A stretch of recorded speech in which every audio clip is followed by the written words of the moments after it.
जनता को ये पता है कि इस देश का भला नरेंद्र मोदी जी के नेतृत्व में है। आप कितने नाम बदल लीजिए, आप शेर की खाल में भेड़िया आ जाएगा तो वो भेड़िया शेर नहीं बन सकता, आप समझ लीजिए। इसलिए एक ईस्ट इंडिया कंपनी थी, एक ये नई वाली इंडिया कंपनी है। इसका काम केवल यही है कि तुष्टीकरण करना, भारत को विदेशों का दोबारा गुलाम बनाना, भारत को जो पुनः विश्व गुरु बनने की ओर अग्रसर हो रहा है नरेंद्र मोदी जी के नेतृत्व में, उसमें रोड़े अटकाना। आज हिंदुस्तान में हाईवे जो मोदी सरकार ने बना दिए, उन्होंने क्यों नहीं बनाए? देखिए, पहली बात तो उनके पास कोई ऐसा मजबूत चेहरा नहीं है कि जिसको ऊपर वो पीएम का नाम दे के उस पर इलेक्शन लड़ सकें। पूरे गठबंधन में कोई है नहीं, और अगर इलेक्शन होने के बाद तय करेंगे वो किसको बनाना, तो हर गठबंधन का, हर पार्टी का, हर दल का एक नेता पीएम बनना चाहेगा। हर गठबंधन में एक पीएम है उनके यहाँ, वो सब बिखर जाएंगे। देखिए, यहाँ जो हम माहौल देख रहे हैं कि जन आक्रोश का माहौल है, लेकिन जब बात आती है विपक्ष के गठबंधन की, तो वो वहाँ ये दावा करते हैं कि हमारा गठबंधन जो है मजबूत है और इस बार जो है माहौल बदलने वाला है। देखिए, दिल्ली में पिछली बार अगर 2019 का रिकॉर्ड आप उठाकर देखें तो भारतीय जनता पार्टी के प्रत्याशियों को 57% से अधिक वोट मिला है। और अगर दिल्ली में चोर, महाचोर, छोटे चोर, बड़े चोर, केजरीवाल, कांग्रेस, ये सब मिलकर भी अगर चुनाव लड़ेंगे तो भी भारतीय जनता पार्टी के प्रत्याशी 2-2 लाख वोटों से चुनाव जीतेंगे, 7 लोकसभा सीटें। इसलिए आपके नाम बदलने से, गठबंधन करने से आपका राशन कार्ड घोटाला, आपका बिजली घोटाला, आपका डीटीसी घोटाला, आपके विधायकों की उगाही, आपके विधायकों का शीश महल बना देना, मुख्यमंत्री के आवास को शीश महल में बदल देना, दिल्ली जल बोर्ड घोटाला, इन घोटालों पर कोई पर्दा नहीं पड़ने वाला। दिल्ली की जनता पढ़ी लिखी है, जागरूक है, वो ये जानती है कि अब हमको दिल्ली के लोकसभा चुनाव में जो वोट देना है उसमें प्रधानमंत्री नरेंद्र मोदी जी को तीसरी बार प्रधानमंत्री चुनना है। इसलिए ये घोटालेबाज, ये चोर उचक्के बेईमान, तुष्टीकरण की राजनीति करने वाले लोग कितना भी गठबंधन कर ले, जनता भारत के साथ है, जनता नरेंद्र मोदी के साथ है, जनता भारतीय जनता पार्टी के साथ। लेकिन देखिए, ये जो गठबंधन है 26 दलों का, कई सूबों के मुख्यमंत्री भी शामिल है। वो ये लगातार कह रहे हैं कि हमारी दावेदारी इतनी मजबूत है कि जिस तरीके का हमारा गठबंधन है उतनी ही जनता, उतनी ही भारत की जनता हमारे साथ मौजूद है। और मोदी जो है वो जिनको लेके बैठे, उनकी विधायक भी नहीं है, कई सांसद भी नहीं है, कमजोर पड़ रहे हैं और डर गए हमसे। जनता रोटी खाती है, अनाज खाती है, इनकी तरह मूर्ख बनाना नहीं बनना जानती जनता। आप समझ लीजिए, जनता को ये पता है कि इस देश का भला नरेंद्र मोदी जी के नेतृत्व में है। आप कितने नाम बदल लीजिए, आप शेर की खाल में भेड़िया आ जाएगा तो वो भेड़िया शेर नहीं बन सकता, आप समझ लीजिए। इसलिए एक ईस्ट इंडिया कंपनी थी, एक ये नई वाली इंडिया कंपनी है।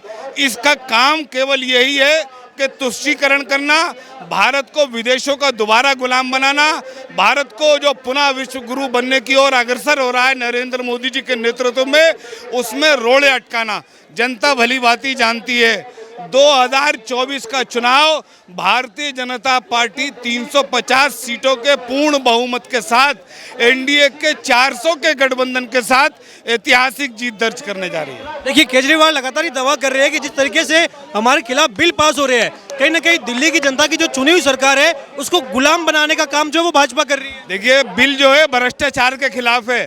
अगर केजरीवाल उसे अपने खिलाफ समझ रहे हैं तो आप समझ सकते हैं इसका सीधा सीधा मतलब क्या है।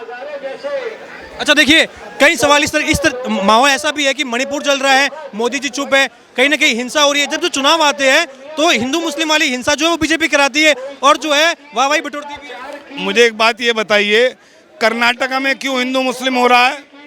कर्नाटका में तो कांग्रेस की सरकार है, छत्तीसगढ़ में तो कांग्रेस की सरकार है, राजस्थान में क्यों हिंदुओं पर आप जुल्म कर रहे हैं? वहाँ तो कांग्रेस की सरकार है।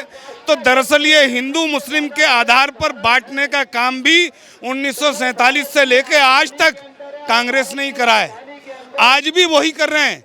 इस देश का 140 करोड़ भारतीय प्रधानमंत्री नरेंद्र मोदी जी के नेतृत्व में खुद को महफूज समझ रहा है और प्रधानमंत्री जी नरेंद्र मोदी जी के नेतृत्व को स्वीकार कर रहा है और प्रधानमंत्री जी के नेतृत्व में इस देश को पुनः विश्व गुरु बनते देख रहा है। अब ये हिंदू मुस्लिम सिख ईसाई की राजनीति छोड़कर एक भारत श्रेष्ठ भारत एक हिंदुस्तान की लड़ाई में हर हिंदुस्तानी अपना भरपूर योगदान दे रहा है। धन्यवाद। सर क्या नाम हुआ आपका? मोहम्मद हारून है मेरा नाम। देखिए लोकसभा चुनाव भी बहुत नजदीक है, यहाँ का जन आक्रोश जो है वो कहीं ना केजरीवाल के खिलाफ है, लेकिन जो विपक्ष का गठबंधन है वो लगातार कह रहा है कि हमारी जो दावेदारी है वो मजबूत है। विपक्ष तो 2019 में भी 2014 में भी मजबूत था, आगे भी मजबूत रहेगा। भारतीय जनता पार्टी नरेंद्र मोदी की सरकार 14 में बहुमत से बनी, 19 में बनी, अब उससे ज़्यादा बहुमत से बनेगी। तो ये जो दावा कर रहे हैं कि हमारा 26 दलों का गठबंधन मोदी सरकार को उखाड़ फेंक देगा, नहीं, ये दावा तो इनका पहले भी था, गठबंधन तो पहले भी हुए। यूपीए एनडीए, पहले ये यूपीए था, अब नाम बदल लिया उसका नाम। अभी भाई ने हमारे कहा था कि शेर की खाल में गीदड़ आ जाए तो शेर थोड़े बन जाएगा। तो उनके जो भ्रष्टाचार, जनता को जो भ्रष्टाचार पता है, वो हज़ारों करोड़ का भ्रष्टाचार जनता भूली थोड़ी है। लेकिन देखिए केजरीवाल की बात करें तो कह रहे थे मैं दिल्ली का बड़ा बेटा हूँ, दिल्ली की जनता को मैं लंदन जैसी सड़कें दे रहा हूँ, झीलों की नगरी दे रहा हूँ। भाजपा जो है वो गुलाम बना रही है दिल्ली की जनता को। ये इसका उल्टा है। केजरीवाल सरकार ने जो दिल्ली को झीलों की नगरी बनाया है, वो अभी बारिश के मामलों में आपने देखा होगा कि पूरे के पूरे दिल्ली शहर में घर घर जगह जगह उन्होंने गली गली में पानी पहुंचा रखा था, झीलों की नगरी बना रखी थी। बच्चे स्कूल नहीं जा सकते, मजदूर काम पे नहीं जा सकते, महिला स्कूल में नहीं जा सकती। ये सब झीलों की नगरी बनाई है ना केजरीवाल ने। अच्छा देखिए लोकसभा चुनाव में जो इस बार जो लड़ाई है वो गठबंधन वर्सेस गठबंधन की दिख रही है, एक और 26 दूसरे 38 दल। लेकिन यहाँ जो 26 दल है वो लगातार कहीं ना कहीं जैसे ममता बनर्जी, M.K. स्टालिन, शरद पवार, लालू प्रसाद यादव, बड़े बड़े नाम शामिल है। वो ये कह रहे हैं कि मोदी सरकार जो है कहीं ना कहीं भारत को 70 साल पीछे लेके जा रही है, पुरानी राजनीति कर रही है, देश को आगे बढ़ाने का काम तो कर ही नहीं रही। नहीं, पिछले 70 सालों में उन्होंने क्या किया? सब कुछ तो कांग्रेस के हाथ में था, इन लोगों के सरकारों के हाथ में था। 70 में से अगर 65 साल देखें तो उन्होंने क्यों नहीं करा ये विकास का काम? आज आप देखोगे रोड पे चलो, सत्य को समझाने की जरूरत नहीं। आज हिंदुस्तान में हाईवे जो मोदी सरकार ने बना दिए, उन्होंने क्यों नहीं बनाए? तो ऐसे बहुत सारे विकास के काम है जो इस सरकार में हो रहे, उसमें नहीं हुए। तो वो यही कह रहे हैं, मजे ले रहे हैं कि देखिए क्या मोदी से पहले लोग क्या मतलब बिल्कुल कुछ था ही नहीं क्या देश में? नहीं, बहुत कुछ था, लेकिन बहुत कुछ होने की भी तो जरूरत है। जो उन्होंने कर दिया वही थोड़ा ही रहेगा। आगे भी तो विकास की जनता बढ़ रही है, मखलूक हो रही है, युवा आ रहे हैं, नौजवान आ रहे हैं, उन सबको तो जरूरत है ना। हॉस्पिटलों की भी, एजुकेशनों के भी, इदारों के भी, स्कूलों के भी, कॉलेजों के भी, उन्होंने क्यों नहीं बनाए वो सब? देखिए 26 दलों में मैंने जैसा कि कहा कि कई राज्यों की मुख्यमंत्री भी है।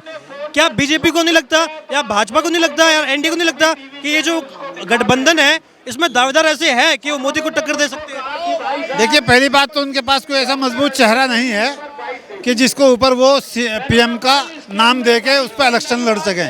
पूरे गठबंधन में कोई है नहीं। और अगर इलेक्शन होने के बाद तय करेंगे वो किसको बनाना, तो हर गठबंधन का, हर पार्टी का, हर दल का एक नेता पीएम बनना चाहेगा। हर गठबंधन में एक पीएम है उनके यहाँ, वो सब बिखर जाएंगे। एक आखिरी सवाल आपसे, देखिए राहुल गांधी कह रहे हैं कि 19 साल का अनुभव हो गया मुझे राजनीति में, भारत का हर एक स्टेट घूम के आया हूँ मैं, भारत जोड़ो यात्रा के दौरान तो भारत का कोना कोना देख के आया हूँ और जनता परेशान है, त्रस्त है, त्राहिमाम त्राहिमाम कर रही है, भारत माता की हत्या हो रही है। नहीं, ये भारत माता की हत्या जो है कि उसको राहुल गांधी को अभी दिख रही है। उससे पहले उनकी सरकार में 84 के दंगे हुए और सारे दंगे हुए, उनमें नहीं दिखा कहीं उनको, अभी दिख रही है।